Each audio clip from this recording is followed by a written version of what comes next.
नमस्कार, मैं डॉक्टर अभिया जोगलेकर शासकीय दूबा महिला महाविद्यालय में प्राध्यापक के पद पर कार्यरत हूँ।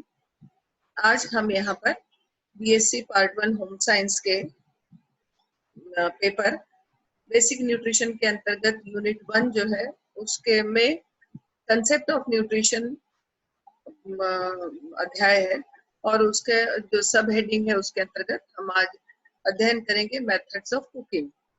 मेथड्स ऑफ कुकिंग जो है इस वीडियो को हम क्रमशः जो है आप लोगों के सामने प्रस्तुत करने वाले हैं। इसके हमने 3 भाग बनाए हैं। मैंने पहले वाले भाग में आप लोगों को जो है कुकिंग किसे कहते हैं, पाक क्रिया का इम्पोर्टेंस क्या होता है और ड्राई कुकिंग मेथड्स जो है ड्राई हीट के माध्यम से हमने उसको देखा था। अब आज हम इस वीडियो के अंतर्गत जो है मॉइस्ट हीट कुकिंग मेथड्स कौन कौन सी हैं उनका अध्ययन करेंगे। मॉइस्ट कुकिंग मेथड जो है उसके अंतर्गत मुख्य रूप से पोचिंग, सिमरिंग, बॉइलिंग, स्टीमिंग और प्रेशर कुकिंग आता है। सबसे पहले हम देखेंगे कि पोचिंग क्या है। पोचिंग इस पद्धति के माध्यम से जो किसी भोज्य वस्तु को पकाने के लिए जो ऊष्मा का या ऊर्जा का स्थानांतरण होता है वह कन्वेक्शन की पद्धति से होता है, अर्थात माध्यम के एक बीच में, दोनों के बीच में माध्यम होता है। डायरेक्ट हीट और जो हीट का जो स्रोत है वो और भोज्य वस्तु डायरेक्ट पाक क्रिया नहीं करते, इनके मध्य में एक माध्यम होता है। इस प्रक्रिया में हम पानी को माध्यम के रूप में इस्तेमाल करते हैं और इस प्रक्रिया में पानी में जो है उबलते हुए पानी में जब कच्चा अंडा डाला जाता है और उसको फिर हम पकाते हैं। तो इस प्रकार से ये जो ऊपर का जो चित्र दिखाई दे रहा है वो पोच्ड एग है और वो हमको जो है इसके माध्यम से प्राप्त होता है। इस प्रक्रिया में जो सबसे बड़ी खासियत है वह यह है कि इसमें हमको बहुत ज्यादा टेम्परेचर को हाई रखने की आवश्यकता नहीं होती है। इसमें सामान्य तौर पे टेम्परेचर जो है 160 से लेके 180 डिग्री फ़ारेनहाइट तक ही होता है, या अगर मैं सेल्सियस में बात करूं तो 71 से 82 डिग्री सेल्सियस होता है। अर्थात ये जो पानी का उबलने वाला जो बिंदु है, उबाल बिंदु जो है, उससे कम ही हम इसको रखते हैं। इसको बनाते समय एक जो सामान्य नियम है वो सभी को ध्यान में रखना चाहिए, वो यह है कि जब कभी हमको अंडे को पोच करना है तो सबसे पहले हम बर्तन, ये जो यहाँ पे मैंने प्रदर्शित हो रहा है, बर्तन में हम पानी, अब जितने अंडे हमको करने हैं उसके हिसाब से हम उसमें जो है पानी की मात्रा आधा तक रख सकते हैं और जितना बड़ा बर्तन लेंगे उसके हिसाब से भी हम पानी की मात्रा को एडजस्ट कर सकते हैं। पानी को पहले उबाल बिंदु पर लाते हैं और उसके बाद में उसकी आंच को हम कम कर देंगे और सिम कर देंगे और उसके बाद में उसमें जो है अंडा हम फोड़ के डालते हैं। इस पद्धति के माध्यम से सामान्य तौर पे इस पद्धति का उपयोग पोचिंग के लिए जो किया जाता है वो अंडे की पोचिंग के लिए किया जाता है। पर ऐसी बहुत सी भोज्य वस्तुएं जिनका रूप रंग बनाकर रखना है और जिनको जिनका टेक्सचर सॉफ्ट होता है तो उनके लिए भी हम पोचिंग की जो है प्रक्रिया करते हैं। इसके माध्यम से जो पीचेस होते हैं उनको भी पोच किया जा सकता है। इस पद्धति के माध्यम से पाक क्रिया करने के जो प्रमुख फायदे हैं हम उसका अध्ययन करेंगे। ऐसे सभी भोज्य वस्तुएं जिनका टेक्सचर डेलिकेट होता है और यह डर रहता है कि वह टूट जाएंगे, उनको बनाकर रखने के लिए हम इस पद्धति का उपयोग करते हैं। दूसरा, इसके जो सबसे बड़ी खासियत यह है कि ये जो पोच किए हुए फूड होते हैं वो बहुत आसानी से पच जाते हैं। तीसरा, इसके सबसे बड़ा जो फायदा है वो यह है कि इसमें किसी प्रकार से वसा की आवश्यकता नहीं होती है, परंतु इस विधि के कुछ नुकसान भी है। इसमें नुकसान सबसे बड़ा यह है कि हम एक बार में 1 या 2 से ज्यादा इसको नहीं कर सकते हैं और हम इसको जो है एक एक दो ही कर सकते हैं, इसलिए हम इसको जो है उतना अच्छा नहीं मान सकते।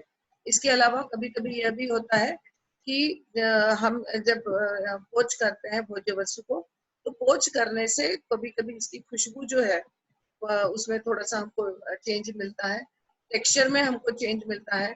अंडे को खास करके जब हम पोंछ करते हैं तो उसमें एक स्पेसिफिक प्रकार की फ्लेवर आती है, और वो हो सकता है कि बहुत से लोगों को पसंद ना आए, तो ये एक डिसएडवांटेज इसका हो सकता है।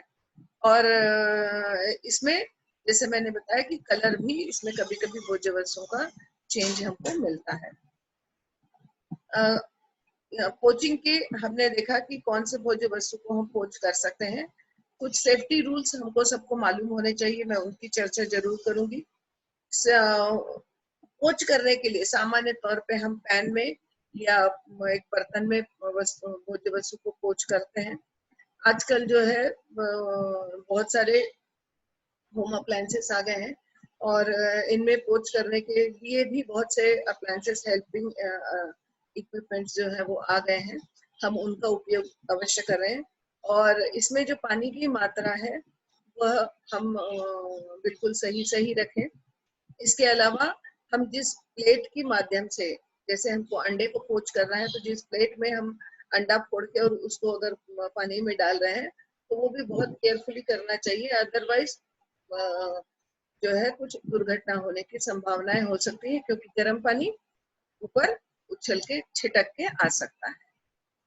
दूसरी जो पद्धति है मॉइस्ट हीट कुकिंग मेथड के अंतर्गत, वो कहलाती है सिमरिंग की। सिमरिंग की पद्धति में इस पद्धति में पर्याप्त मात्रा में पानी लिया जाता है, और उसमें जिस भी वस्तु को हमको कुक करना है उसको कम आंच पर हम भोज्य वस्तु को लंबे समय तक पकाते हैं। और इस पद्धति में जो तापक्रम होता है वह 185 डिग्री फ़ारेनहाइट होता है।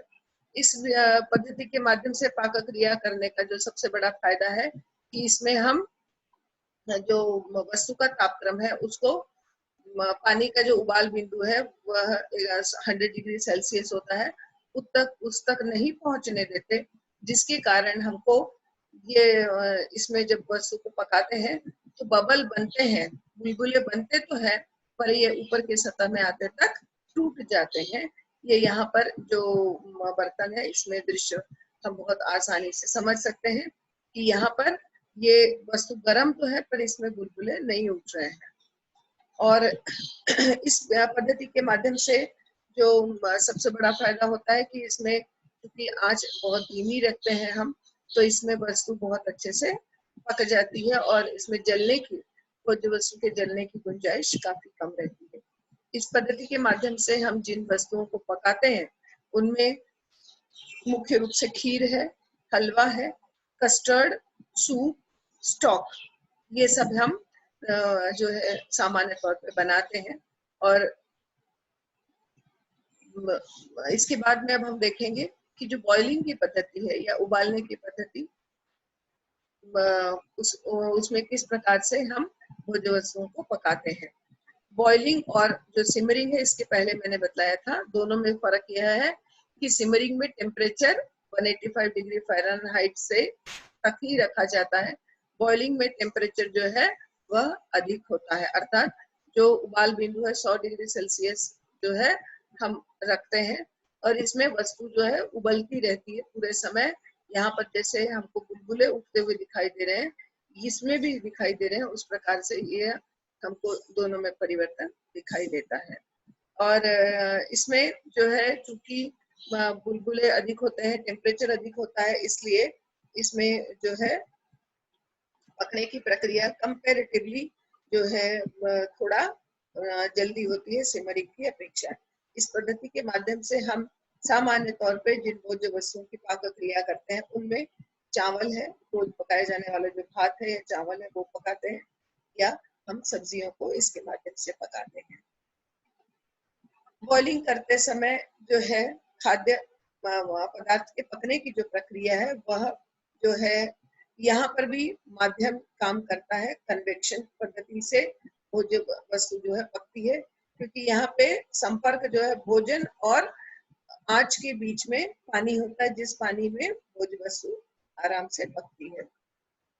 इस प्रक्रिया के दौरान जब हम कोई भी वस्तु को जब पाक बॉइलिंग करते हैं या उबालने की प्रक्रिया करते हैं, तो इसमें जो हम प्रोटीन पदार्थ अगर हम कोई पका रहे हैं, तो प्रोटीन जो है उसका डीनेचुरेशन होता है, जो स्टार्च युक्त पदार्थ होते हैं उनका जिलेटिनाइजेशन होता है, और जो कोलेजन होता है वो हाइड्रोलाइज्ड होते हैं।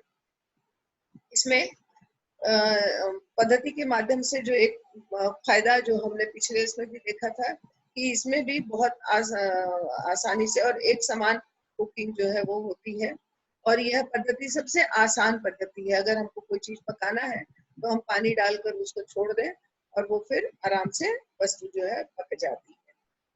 इस पद्धति के हम देखेंगे कि क्या क्या प्रमुख फायदे हैं। इस पद्धति का जो सबसे बड़ा सबसे महत्वपूर्ण फायदा ये है कि ये बहुत सस्ती है, बहुत आसान है, और हम इसको आसानी से कोई भी व्यक्ति इसमें कर सकता है।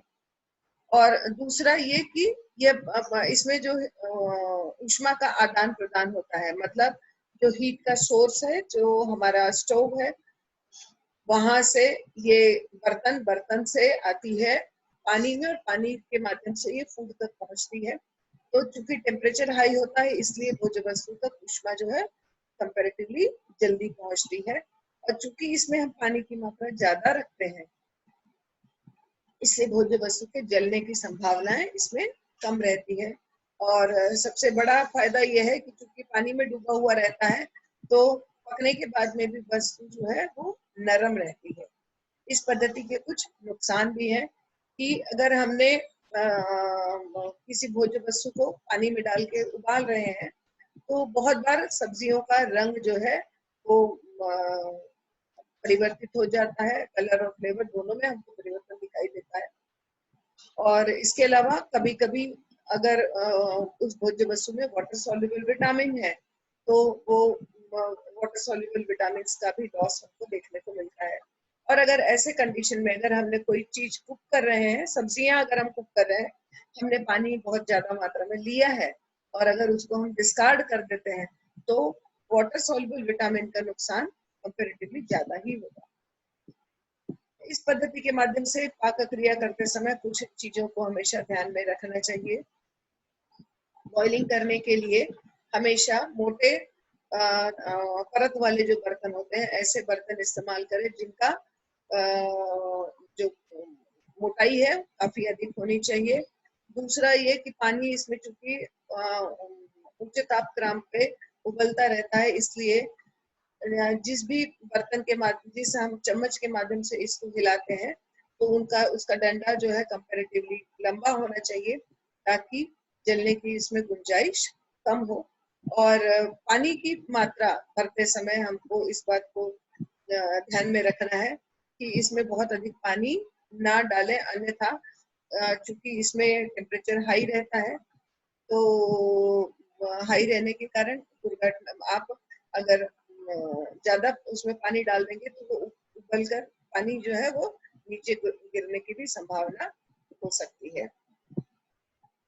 इसमें उबालने की प्रक्रिया में एक और चीज हमको हमेशा ध्यान में रखनी चाहिए कि पानी की मात्रा उतनी ही रखी जाए जितनी आखिरी तक उसको डैम्प बनाकर रखने में सहायक हो।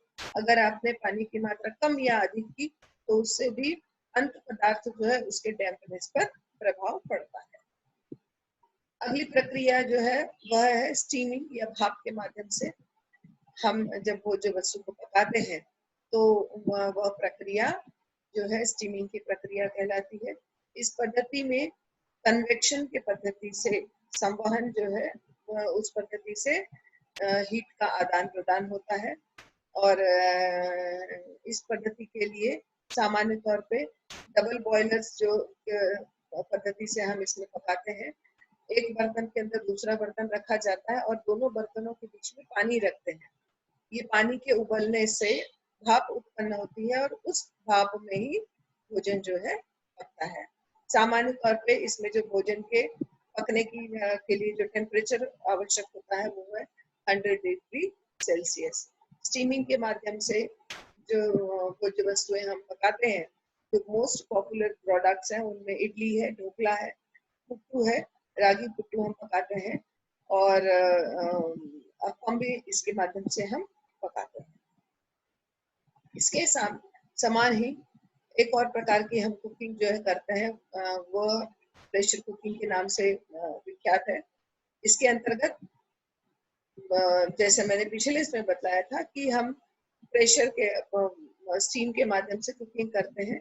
इसमें भी स्टीम के माध्यम से ही कुकिंग होती है, परंतु इसमें जो है पहली वाली विधि से फर्क ये है कि स्टीम को एक बहुत अधिक प्रेशर में रखा जाता है और प्रेशर क्रिएट किया जाता है एक बर्तन के माध्यम से, और फिर अगर इसमें स्टीम की मात्रा एक्सेस हो जाती है तो वो एक्सेस स्टीम की मात्रा जो है इस बर्तन में से निकल जाती है। और इसमें जो टेम्परेचर है 100 डिग्री सेल्सियस से लेके 120 डिग्री सेल्सियस होता है। इस पद्धति के माध्यम से के लिए पाक क्रिया करने के लिए हम कुकर का इस्तेमाल करते हैं। इस पद्धति का माध्यम से जो है हम देखेंगे कि प्रेशर कुकिंग के माध्यम से हमको क्या क्या फायदे होते हैं। तो सबसे पहला कि इसमें समय कम लगता है, क्योंकि इसमें ये बर्तन जो है, यहाँ पे मैंने कुकर का चित्र बहुत क्लियरली इंडिकेट कर रहा है कि एक पॉट के अंदर जो है सब्जी जो है कुक करने के लिए रखी है, और जो पानी है उससे जो भाप बनती है वो चूंकि उतने ही एरिया में रहती है, इसलिए हाई प्रेशर क्रिएट होता है और उस हाई प्रेशर के कारण कम समय में भोज्य वस्तु पक जाती है। इससे जो है ऊर्जा की ईंधन की जो है वो बचत होती है। इस प्रक्रिया के माध्यम से पाक क्रिया करने से वस्तु का टेस्ट जो है, स्वाद वैसे यथावत बना रहता है, और इसी प्रकार से इस पद्धति में न्यूट्रिएंट का लॉस जो है, पोषक तत्वों का लॉस कम होता है, क्योंकि भोज्य वस्तुएं अंदर ही होती हैं, इसमें से बाहर नहीं निकल पाती हैं। अगर हम बॉइलिंग की पद्धति से ओपन बर्तन में जब पकाते हैं तो उसमें लॉस होने की गुंजाइश कंपैरेटिवली ज्यादा होती है, क्योंकि वाष्पीकृत होकर पानी के साथ में विटामिन भी उड़ जाते हैं। सामान्य तौर पे हम देखते हैं कि आजकल काफी समय से यह पाक क्रिया की सबसे प्रचलित पद्धतियों में आती है, क्योंकि इसमें बहुत ज्यादा हमको ध्यान देने की जरूरत नहीं होती। बहुत सरलता से इस पद्धति के माध्यम से हम कुकिंग कर सकते हैं। अब हम देखेंगे कि पाक क्रिया, चाहे वो हमने ड्राई हीट पद्धति से पाक क्रिया करें, चाहे आज मैंने बताया है कि मॉइस्ट हीट पद्धति से हम कुकिंग कर रहे हैं, तो इस पद्धति से हमको न्यूट्रिएंट के लॉस तो होते हैं। दोनों पद्धतियों में हम अलग अलग लेवल पे न्यूट्रिएंट के लॉस को देखेंगे कि कहाँ कहाँ होता है। सबसे पहला लॉस के बारे में मैं बताना चाहूंगी कि मैकेनिकल लॉस होता है। मैकेनिकल लॉस अर्थात पाक क्रिया करने के पहले जो हम प्रक्रियाएं करते हैं उसके दौरान होने वाला जो पोषक तत्वों का ह्रास है, वो मैकेनिकल लॉस कहलाता है, जो हमको सब्जियों को छीलने काटने के दौरान सर्वाधिक देखने को मिलता है। और विशेष रूप से अगर छीलने काटने के दौरान नहीं हुआ है तो हमारे द्वारा जो अननोइंगली हम बहुत सी चीजों को डिस्कार्ड कर देते हैं, उसके कारण भी विटामिन और मिनरल्स का लॉस हमको मिलता है। उदाहरण के लिए बीटरूट और कॉलीफ्लावर जो है, इसकी पत्तियां हम सेवन नहीं करते हैं। और पोषण की दृष्टि से अगर मैं बात करूं तो इनमें विटामिन जो है और मिनरल्स की अधिकता होती है, जिसको कि हम डिस्कार्ड कर देते हैं। तो इस प्रकार से मैकेनिकल हमको लॉसेस कुकिंग के दौरान होते हैं। दूसरे जो लॉसेस होते हैं वो हमको पाक क्रिया के दौरान होते हैं, और वो होते हैं सॉल्वेंट एक्शन के कारण। पानी का जो सॉल्वेंट एक्शन है उसके कारण देखने को मिलते हैं। सामान्य तौर पे हम सभी ये जानते हैं कि पानी जो है वो भोज्य वस्तु के भीतर जो है वैक्यूल्स में स्थित होता है, और जब कभी हम पाक क्रिया प्रारंभ करते हैं तो पानी जो है वो जैसे ही हमने सब्जी या कोई चीज पकाते समय नमक डाला तो उसमें से पानी जो है वो निकल के, चूंकि इजीली वो एक स्थान से दूसरे स्थान पे आ जाता है, तो पानी निकल के बाहर आ जाता है। और ऐसे में अगर हम उस पानी को, सब्जियों में से पानी जो बाहर निकल रहा है उसको डिस्कार्ड कर देते हैं, तो उसके कारण हमको लॉसेस देखने को मिलते हैं। इस पद्धति के माध्यम से खास करके थायमीन, राइबोफ्लेविन, निकोटिनिक एसिड और पेंटाथेनिक एसिड जो है उसका लॉस सबसे ज्यादा होता है। अब हम देखेंगे कि ये लॉसेस जो कुकिंग के दौरान हो रहे हैं उन लॉसेस को हम किस प्रकार से कम कर सकते हैं। सबसे पहला ये कि हम सब्जियों को कट करते समय छोटे टुकड़े ना करें। साइज इनकी हमेशा बड़ी होनी चाहिए क्योंकि सरफेस एरिया बढ़ जाता है तो इनका लॉस जो है, सरफेस एरिया कम रहता है तो कुकिंग लॉसेस जो है हमको कम होता है। इसके अलावा भोज्य वस्तु को अगर खास करके सब्जियों को हम पानी में डुबा करके रखते हैं तो डुबा करके रखने का जो समय है अगर बहुत ज्यादा रखेंगे तो उसमें नुकसान ज्यादा होगा। तीसरी और सबसे महत्वपूर्ण बात है वो ये है कि किसी भी सब्जी को सबसे पहले धोना चाहिए और उसके बाद ही काटना चाहिए या छीलना चाहिए और उसके बाद में काटना चाहिए। आप अगर सब्जी को पहले काटते हैं और उसके बाद धोते हैं तो उसमें अपने आप जो है लॉस जो है ज्यादा हमको देखने को मिलता है। पाक क्रिया करते समय लॉस को, न्यूट्रिएंट के लॉस को कम करने के लिए हम ये पद्धति अपना सकते हैं कि पानी उतनी ही मात्रा में डालें जितने की पानी से भोज्य वस्तु पक जाएगी। पाक क्रिया करते समय यह कोशिश की जानी चाहिए कि भाप के द्वारा भोज्य वस्तुओं को पकाएं और इस पद्धति में भी अगर मैं कहूँ कि प्रेशर कुकिंग के माध्यम से पकाते हैं तो वो ज्यादा अच्छा है।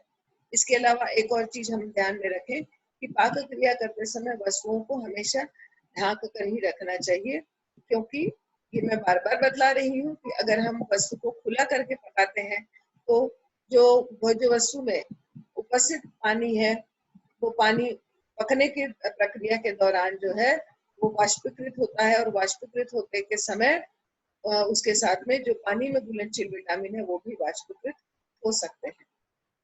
और इसी प्रकार से हम भिगा कर रखा हुआ सब्जी में का पानी या पकाते समय जो एक्सेस पानी हो गया है उस पानी को फेंकने से हमको बचना चाहिए।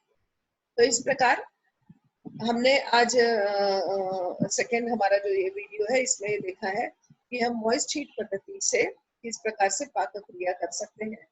इस अध्याय के अंतर्गत आज हमने जिन जिन बिंदुओं पे चर्चा की उसमें प्रेशर कुकिंग के बारे में मैंने बताया, स्टीमिंग के बारे में बताया आपको, बॉइलिंग के बारे में बताया, सिमरिंग के बारे में बताया ये और पोचिंग के बारे में भी बताया। ये पद्धति से इस प्रकार से हम खाना बना सकते हैं। इस अध्याय को तैयार करने के लिए मैंने 2 किताबों का जो है अध्ययन किया और उनमें से जो है आपके लिए जो है कंटेंट लेके आई हूँ। जो पहली किताब है वह है ह्यूमन न्यूट्रिशन की श्री लक्ष्मी की और दूसरी जो किताब मैंने उपयोग में लाई है वह है बेसिक न्यूट्रिशन डॉक्टर अरुणा पाल्टा मैडम की। अगर इस अध्याय को समझने में आपको कोई डिफिकल्टी जाती है तो आप मुझसे मेरे मेल आईडी पे संपर्क कर सकते हैं। आशा करती हूँ कि आप लोगों को आज का मेरा जो लेक्चर है यह समझ में आया होगा। धन्यवाद।